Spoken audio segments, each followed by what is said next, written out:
The "but I'm healthy" myth. Marathon runners, personal trainers, people who wake up at 5 a.m. to exercise, voluntarily, and somehow smile about it. These are not the people anyone pictures when they think stroke victim. And yet, here we are. Strokes aren't just for old people anymore. About 1 in 4 strokes hit someone under 65, young, fit, healthy, landing in the ER with a drooping face and absolutely no idea why. Doctors are worried. They should be. A stroke happens when the brain stops getting blood. Either something blocks it or something bursts. The brain has zero backup plan, like a router with no restart button, and starts losing 1.9 million brain cells every single minute. Fast is an understatement. The really frustrating part? Being healthy can actually hide the warning signs. Normal blood pressure, normal cholesterol, normal weight. Everything looks fine on paper, but underneath, hidden problems are quietly building, and nobody finds out until something goes very, very wrong. A clean bill of health feels like armor. For a lot of people, it turns out to be a very convincing blindfold with a gold star sticker on it. The missed hole in the heart. About 25% of people walking around right now have a small hole in their heart. Most of them have no idea. They're going to work, eating lunch, complaining about traffic, completely unaware their heart has a tiny architectural flaw.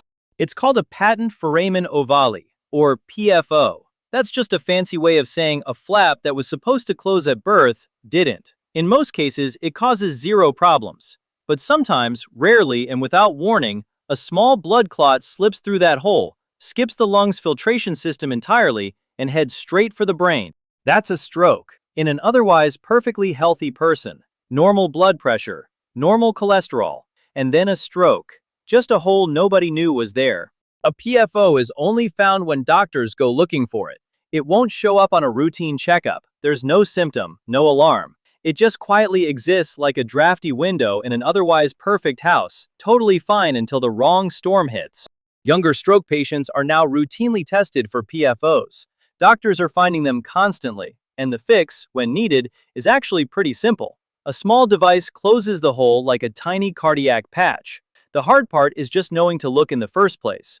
When the neck goes wrong. Most people know that sitting at a desk all day is bad for the back. Fewer people know it can also quietly set up a stroke. The neck has 2 major arteries running through it, the carotid and the vertebral, and they are more fragile than anyone wants to admit. A torn artery in the neck is called a dissection, and the list of things that can cause one is genuinely alarming. Car accidents, roller coasters, cracking your own neck, one particularly aggressive sneeze. The artery develops a small tear, a clot forms inside it, and that clot can travel directly to the brain. Young people are especially vulnerable here because they're more likely to do the things that cause this. Sports injuries, extreme workouts, that satisfying but deeply questionable neck crack that feels amazing in the moment. The scary part is that a neck dissection doesn't always hurt immediately. Some people feel a dull headache, a little neck pain, and brush it off as sleeping wrong. Days later, a stroke hits and doctors trace it all the way back to that one moment nobody thought twice about. Chiropractor visits have also been linked to vertebral artery dissection in rare cases, a fact that has made that particular debate significantly more heated. The risk is low, but it is real. The blood clot nobody saw coming. Blood clots have a reputation. They're the villain in every medical drama, forming in the legs of people who haven't moved in days.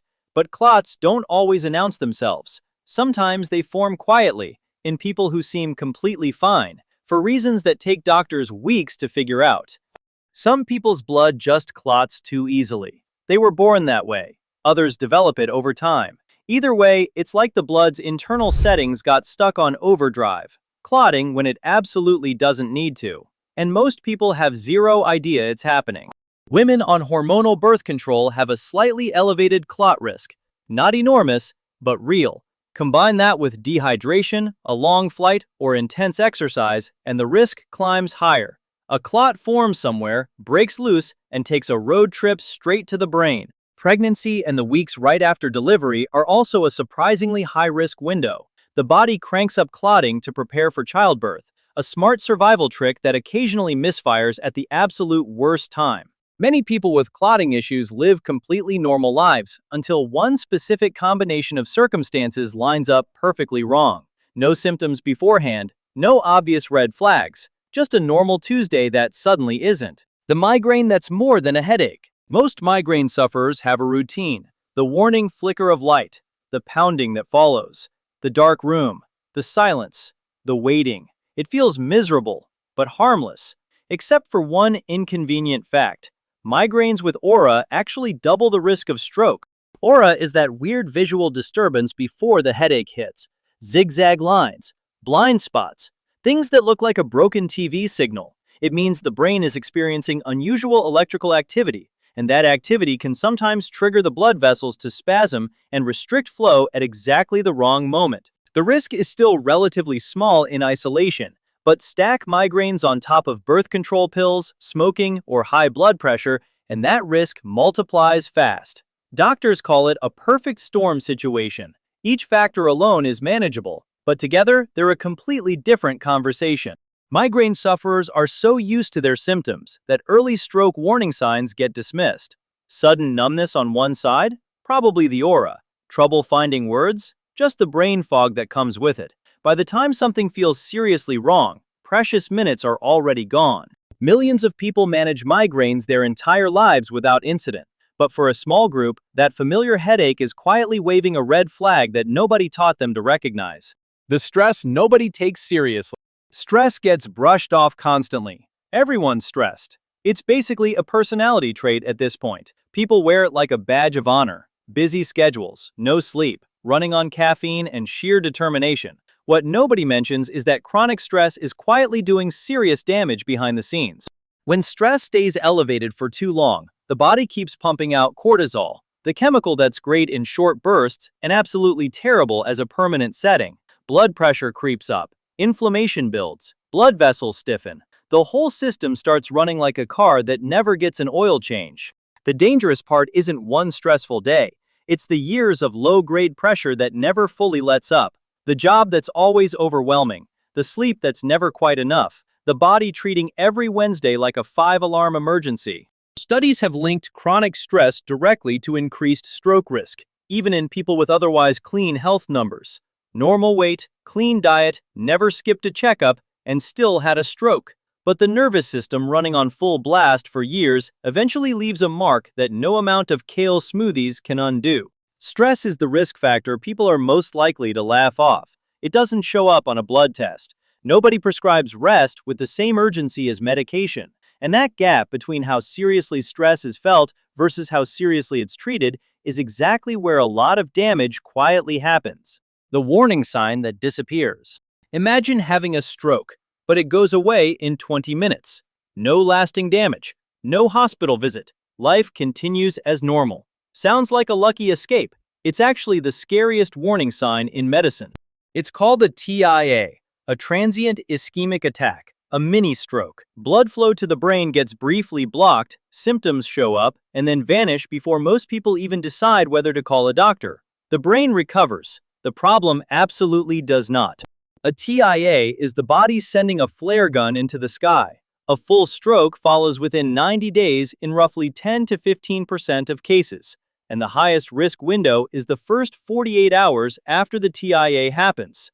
The threat doesn't pause while someone waits to see how they feel in the morning. The symptoms are textbook stroke material: sudden confusion, slurred speech, vision problems, numbness on one side. But because they disappear so fast, people convince themselves it was nothing.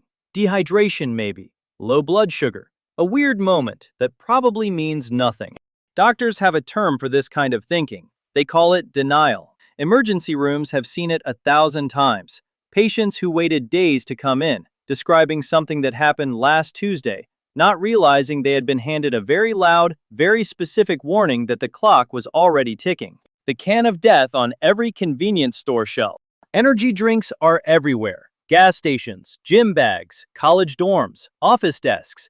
They've been normalized to the point where cracking one open at 8 a.m. barely gets a second glance.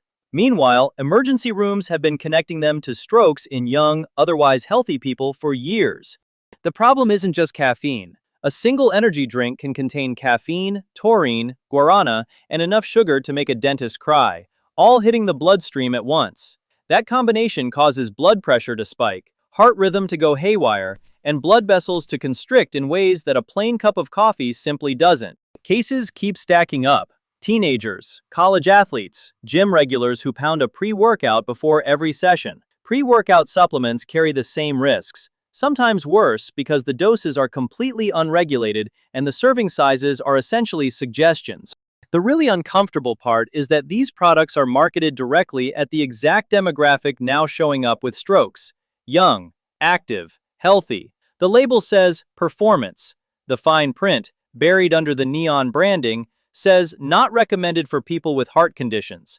Most people buying them have never been diagnosed with a heart condition. They just haven't been diagnosed yet.